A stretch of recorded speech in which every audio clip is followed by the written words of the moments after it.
Welcome to At Home with Music.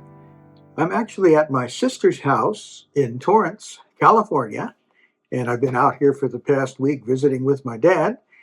And I asked him to tell the story of the first piano that we got, and then also talk about, from his point of view, how I got started playing music.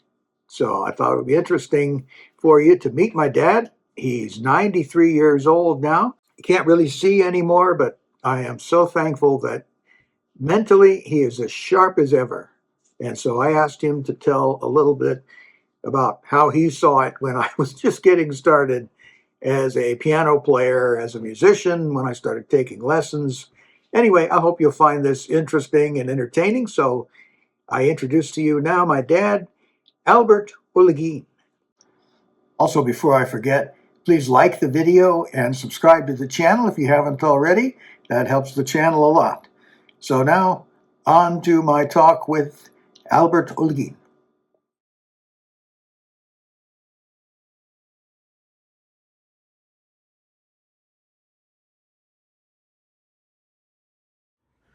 And I took it home. I field stripped it.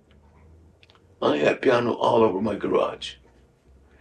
And there was 4 or 5 coats of paint on it.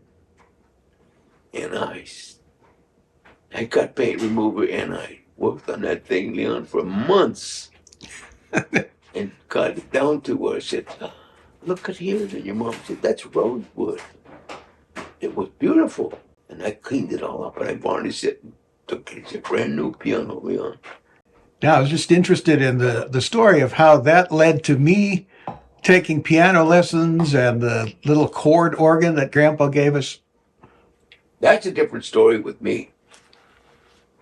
That this is what happened. Grandpa didn't want to buy any presents for 6 kids. Okay?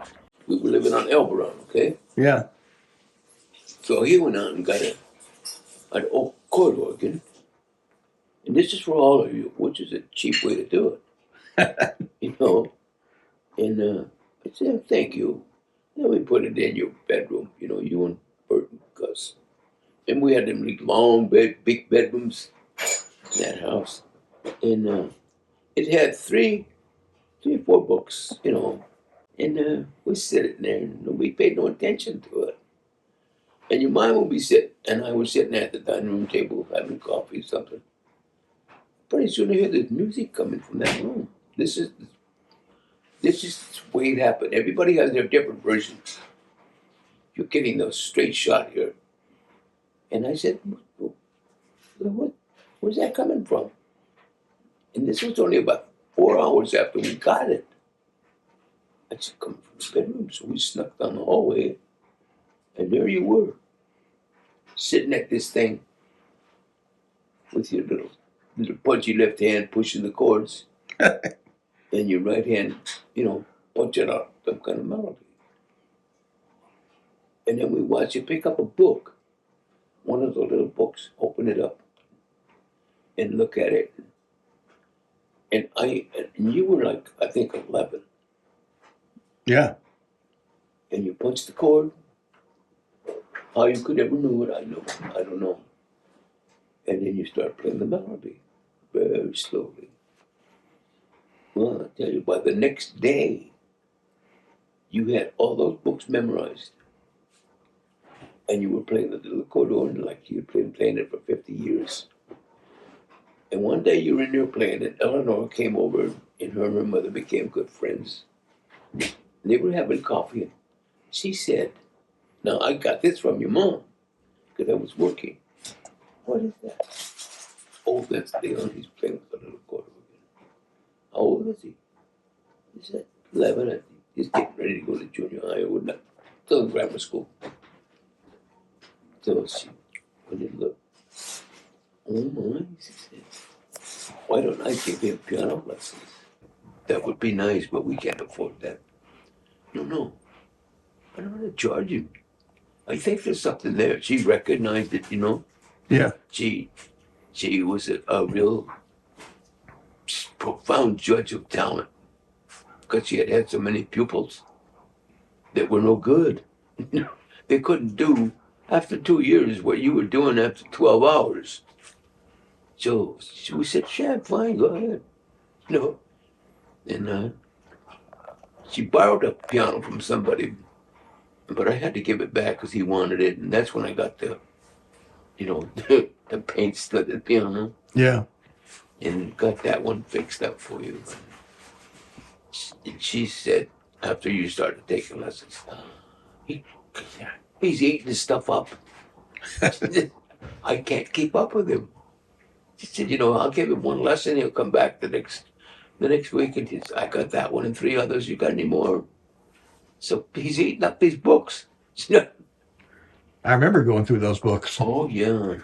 Before you got into junior high, she starts setting you up with people that could show you things. Like Big Daddy Hammer and the guy down at Newport Beach and Yeah. all of these, and Isomata. Yeah. I Sonata for you. Yeah, I attended camp you went to, but she guided your career. We would go with you all the time. That was we had to drive you because you weren't driving then either. No, not at age 12. No, and we went up to Hollywood to some competition up there, and you were having such a good time. And plus, we had gone to 7th Street Baptist where you got into Los Amigos del Rey, in Maryland, was, watching you play the organ and the piano, and she was fascinated with that. Anyway, it was a time when you were doing everything as a young man, And by the time you got to junior high, 7th grade, she said you were doing college work on the piano. She said you getting into stuff she didn't understand, all that, but you loved it. And I remember you going down to the library, taking you down there, and you buying these big books of symphonies by Paderewski, Tchaikovsky, all the skis, All the skis. Yeah, and you bring them home, and you'd get the big old LP record, Yeah.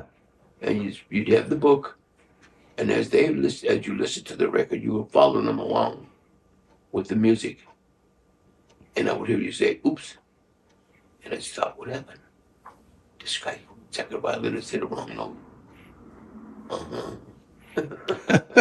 Oh yeah, anybody could see that. But that's, I thought this guy's a nerd. It really got, but you couldn't catch a ball. You couldn't run the track without throwing up in the bucket. But I said, that's okay, because you were so damn determined to get an A in gym. There's other A's, you just went right through those. It used to tickle me, but boy, did you know statistics. Every player on the 30 win team that the Lakers had, their stats, their height, their weight, where they went to school, and it was fascinating to everybody, and all the presidents of the United States, and all of everything in the universe, and and we thought, this guy's at 12 and 13, he knows more than I knew when I was 55. But it was so much fun because we took care of you.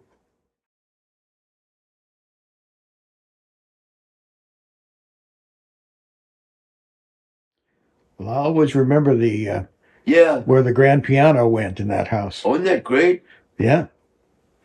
You'd be practicing, and I'd come home, and there'd be about 20 people sitting all around listening to you.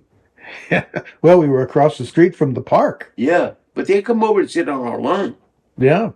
And, you'd open the windows in the summertime. It was so beautiful. And, man, you're whipping away and just playing and playing. And we never stopped you from doing it. Said, you want to go play basketball? No, I got to practice. Yeah, I always remember Mom saying, I heard a clunker, because she would listen to me practice. Oh, she had really a good ear, didn't she? She did, yeah. And we had a doctor tell us that you had, what they call it, perfect hearing or something like that. Absolute pitch. Yeah, that's what it was. Perfect pitch, they call Perfect it, yeah. pitch. I thought every musician had that when I first, then Mrs. Giacoletti said, no, No. not everybody can do that. They can't. Yeah. Well, I wanted to get that story down on video, and I will edit this into my YouTube channel. So you're going to be a YouTube star, Dad. No kidding. Yeah. Big Daddy, huh? Should I wear my hat with the long hair? No, you're fine with the cap. You look good.